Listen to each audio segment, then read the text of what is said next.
The deceit gnaws at me, a relentless beast in the pit of my stomach. I've always been a seeker of truth, a revealer of lies. But now I find myself tangled in the very web I've sworn to dismantle. The irony is bitter, a cruel jest played by the universe. I've crafted a lie, a grand illusion, and unleashed it upon the world.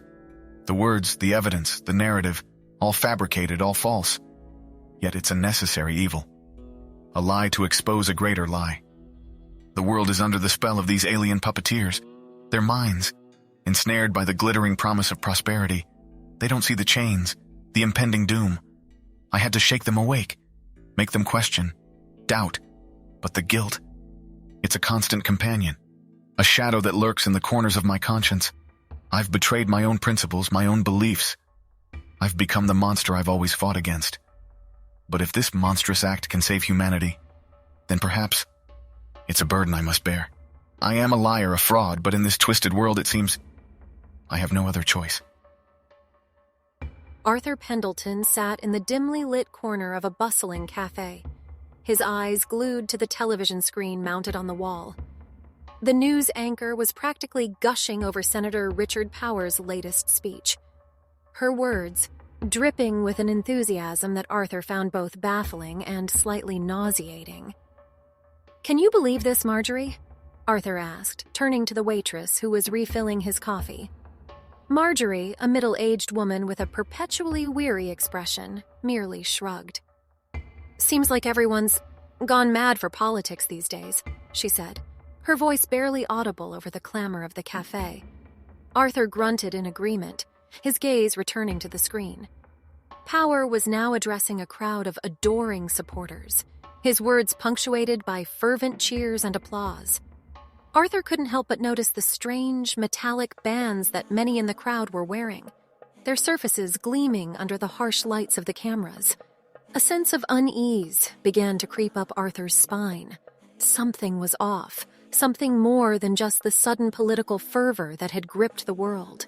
He didn't know what it was yet, but he was determined to find out. After all, uncovering uncomfortable truths was what he did best. Arthur had always found solace in the quiet hum of his office, nestled in the heart of the city. But today, the usual tranquility was punctuated by the incessant chatter of the news radio. The world was *abuzz*, with the news of the aliens' public endorsement of Earth's politicians. "Did you see the rally last night, Arthur?"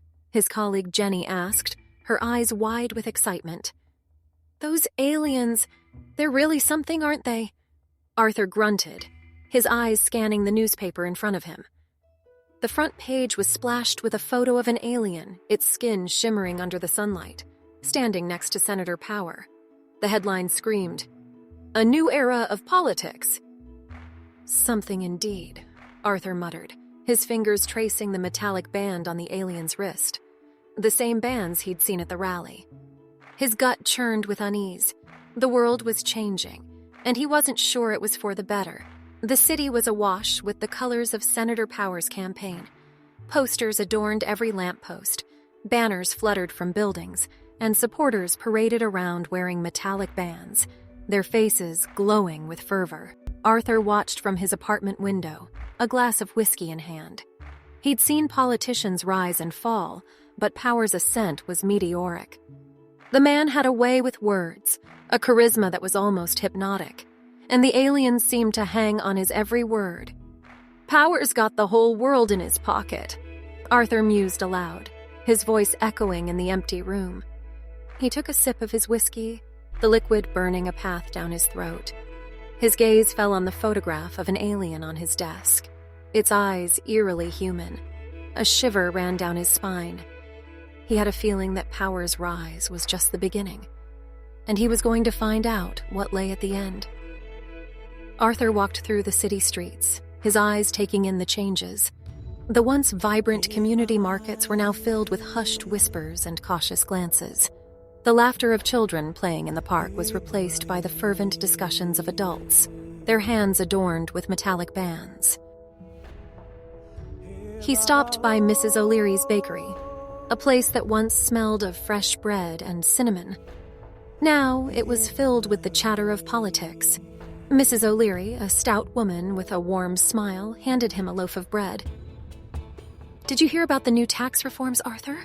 she asked, her eyes gleaming with an unusual intensity. Arthur nodded, his heart sinking. Even Mrs. O'Leary, who cared more about her pastries than politics, was swept up in the frenzy. He left the bakery, the taste of the encounter lingering longer than he'd have liked. Arthur Pendleton's office was a fortress of solitude amidst the chaos of the world outside. Piles of documents and newspaper clippings formed a labyrinth on his desk, each piece a fragment of the puzzle he was desperately trying to solve. His gaze was drawn to a photograph of Senator Power, standing shoulder to shoulder with an alien, their metallic bands glinting in unison. A symbol of unity for some, but for Arthur, it was a chilling reminder of the deceit that had ensnared the world. His phone rang, shattering the silence of his office. It was Jenny, her voice a hushed whisper on the other end. "Arthur, I think I've found something." She spoke of a series of transactions, a web of financial intrigue that led back to the politicians and their alien allies. As her words sank in, a chill ran down Arthur's spine. He was standing on the edge of a precipice, staring into an abyss of deceit and manipulation. "Be careful, Jenny," he warned, his voice barely above a whisper. The world was spinning out of control, and they were holding onto the threads of truth, hoping they wouldn't snap. In the quiet of his office, Arthur turned to his computer.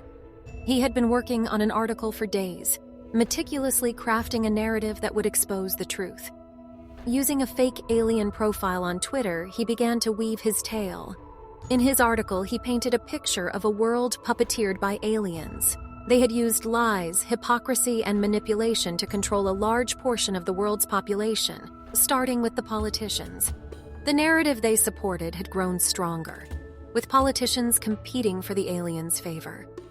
The unique minerals and resources the aliens brought with them had dazzled the public, blinding them to the truth. But beneath the facade of peace and prosperity, the aliens were planning to domesticate them, to turn them into pets under their hegemony. With a final click, Arthur published the article. It was a hoax, a fabrication built on fake evidence, but it was a necessary lie. The article went viral instantly, spreading like wildfire across social media.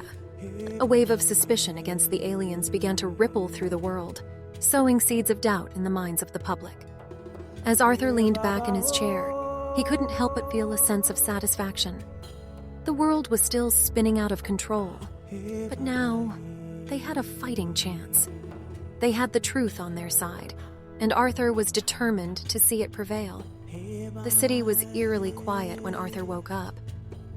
The usual morning bustle was replaced by a deafening silence. He turned on the radio, only to be met with static. A sense of dread washed over him.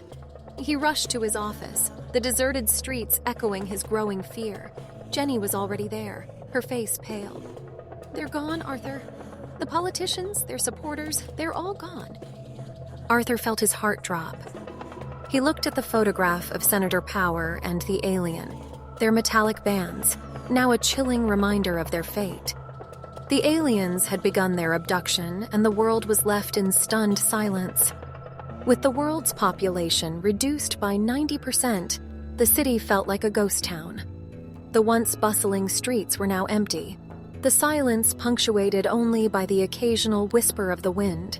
The remaining humans were left in a state of shock, their world turned upside down. Arthur found himself in an unexpected role. His pursuit of truth had turned him into a beacon of hope for the survivors. They looked to him for guidance, their eyes filled with a mix of fear and determination. He stood in the middle of the city square.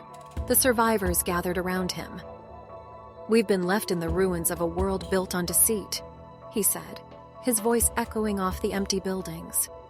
"But we have a chance to build something new, something better." As he looked at the sea of faces, Arthur felt a glimmer of hope. The world had changed, but maybe, just maybe, it could change for the better.